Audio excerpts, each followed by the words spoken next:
महाराष्ट्राला लागलेली समाजामध्ये असलेली कीड म्हणजे कॅप्टन अशोक खरात. अशोक खरात अशा प्रकारचा लैंगिक छळ करणारा बुवा म्हणजे महाराष्ट्रामध्ये सध्याच्या समाजाला लागलेला कलंक असल्याची टीका सध्या अशोक खरात याच्यावरती होते. परंतु या अशोक खरातसोबत महाराष्ट्रातील बरेच मंत्री आता अशोक खरात याच्याशी संबंधित असल्याकारणाने राज्यामध्ये एकच खळबळ उडाली असून हा अशोक खरात राज्यातील अर्ध्या मंत्रिमंडळाचा गुरु असल्याची एक सगळ्यात मोठी अपडेट आता समोर येते. मात्र हा व्हिडिओ आता सगळं काही सांगून जातोय महाराष्ट्राच्या राजकारणामध्ये अशोक खरात याला मात्र आता सगळीकडूनच कोंडीत पकडलं जात असताना एकनाथ शिंदेंची शिवसेना, अजित पवारांची राष्ट्रवादी या दोन पक्षांना मात्र महाराष्ट्राच्या राजकारणामध्ये संबंध महाराष्ट्राने अतिशय मोठ्या प्रमाणामध्ये सध्या ट्रोल करायला सुरुवात केलेली आहे. मित्रांनो, महाराष्ट्राचे माजी शिक्षण मंत्री असणारे दीपक केसरकर हे म्हणतायत की कॅप्टन अशोक खरात याच्याशी मी एकदाच भेटलो, तो कधीही माझ्या ऑफिसमध्ये आला नाही. मात्र मुंबईतील ऑफिसचे फोटो बाहेर आल्यानंतर केसरकर यांची मात्र बोलतीच बंद झाली. एकंदरीत महाराष्ट्रातील बलाढ्य मंत्री, बलाढ्य नेते अशोक खरातचे शिष्य असल्याची सगळ्यात मोठी खबरबात आता समोर येऊ लागली आहे. यामुळे आता अर्ध्या मंत्रिमंडळाचा राजीनामा होतोय की काय अशी चर्चा रंगलेली आहे.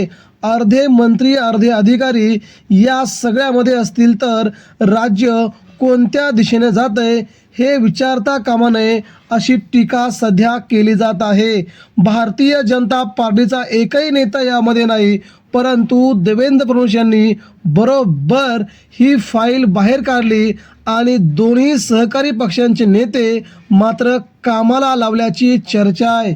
दुसरीकडून मात्र महाराष्ट्राच्या जवळजवळ 200 ते 500 महिलांसोबत अत्याचार केल्याची अतिशय मोठे व्हिडिओ आता बाहेर पडत आहेत. त्यामुळे अशोक खरात याला फाशी द्या अशी मागणी होत आहे. कोणकोणते मंत्री, आता कोणकोणते नेते राजीनामा देणार हे आता लवकरच कळून येईल. परंतु सुरुवातीला अशोक खरातचा एन्काउंटर होऊ शकतो. तृप्ती देसाईंनी व्यक्त केली होती भीती, मुख्यमंत्र्यांना केलं डाव उधळण्याचं आव्हान. अशोक खरातचे बड्या राजकीय नेत्यांशी संबंध होते आणि रुपाली चाकणकर त्याला गुरु मानत होत्या, त्यामुळे त्याची चौकशी झाली पाहिजे अशी मागणी देखील तृप्ती देसाई यांनी केली आहे. त्यांनी पुढेही अतिशय मोठ्या प्रमाणामध्ये आपली वक्तव्य करून नेमकं त्या काय म्हटल्यात ते देखील आपण जाणून घेऊया. अशोक खरातला पोलिसांनी लैंगिक शोषण प्रकरणामध्ये अटक करण्यात आली. त्यानंतर आरोप प्रत्यारोपांच्या फैरी झाल्यात. मुख्यमंत्री देवेंद्र फडणवीस यांनी या प्रकरणी कायदेशीर कारवाईचं आश्वासन दिलंय. तसंच सरकारसाठी महिलांची प्रतिष्ठा महत्त्वाची आहे असंही ते म्हणालेत. दरम्यान तृप्ती देसाई यांनी अशोक खरातच्या एन्काउंटरची भीती व्यक्त केली आहे. आता महाराष्ट्रामध्ये बहुतांश नेते अशोक खरातला गुरु मानत आहेत, तर गुरुवर कारवाई कशी करणार, त्यामुळेच हे प्रकरण मागच्या वर्षी उघड होऊ शकलं नाही. पोलिसांचा दबाव अतिशय मोठ्या प्रमाणात होता, त्यामुळेच हे प्रकरण उघडलं गेलं नाही असंही त्या म्हणाल्यात. त्यामुळे आगामी काळामध्ये त्याचे अनेक व्हिडिओ बाहेर आल्यानंतर संपूर्ण राजकीय नेत्यांशी असलेले संबंध बाहेर देखील पडतील, तेव्हा मात्र त्याचा एन्काउंटर होऊ शकतो. सरकारने याच्याकडे दुर्लक्ष करू नये अशी माहिती तृप्ती देसाई यांनी दिली आहे. त्यामुळे आता देवेंद्र फडणवीस याची कशी कारवाई करतात ते लवकरच समजेल. परंतु मित्रांनो, यामध्ये ज्या ज्या मंत्र्यांचे फोटो आले, ज्या ज्या मंत्र्यांचे कारनामे समोर येतील, आमदारांचे कारनामे समोर येतील, त्यांना मात्र आता सगळ्यात मोठा धक्का या ठिकाणी बसू शकतोय. त्यामुळे आगामी काळामध्ये महाराष्ट्रातील सगळ्यात मोठा राजकीय भूकंप पुढील आठवड्यामध्ये जेव्हा या सगळ्या 200 व्हिडिओंची चौकशी होईल तेव्हा हे सगळं समजून जाईल.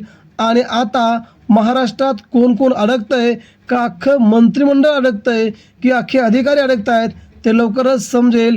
परंतु कॅप्टन अशोक खरातने मात्र संपूर्ण सरकार कामाला लावलंय हे मात्र नक्की. अशा गलिच्छ या बुवाबाजीला महाराष्ट्राने जवळ करू नये, एवढंच या निमित्ताने आगामी काळामध्ये याच्यावरती कडक कारवाई होईल, ही केस फास्ट ट्रॅकवर चालवून याला फाशी द्यावी, ही मागणी सध्या समाजातून होत आहे. मित्रांनो, याबद्दल आपल्या प्रतिक्रिया देखील आपण व्यक्त करा. धन्यवाद.